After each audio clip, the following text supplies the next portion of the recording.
Hell has been unleashed on the civilians of Mosul. Not just at the hands of the Islamic State group, but increasingly in US-led coalition airstrikes.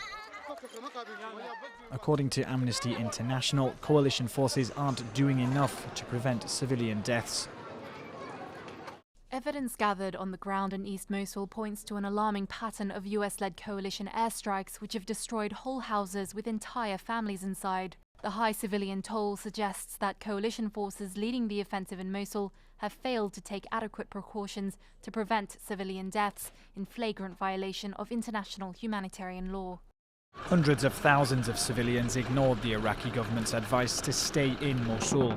But for the roughly 400,000 who didn't flee, every day brings with it the risk of death. Earlier this month, an airstrike flattened part of a neighborhood in western Mosul. Local residents say more than 100 people were killed. Coalition forces admitted carrying out the strike, but stopped short of saying whether any civilians had died, while the head of the Pentagon leapt to defend the US military.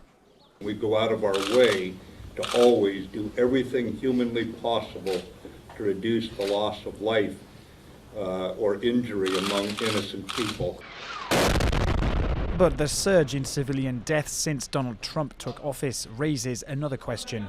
Did the new US administration ease restrictions on coalition airstrikes to make it easier to fight Islamic State group militants? US military officials insist that the rules of engagement haven't changed.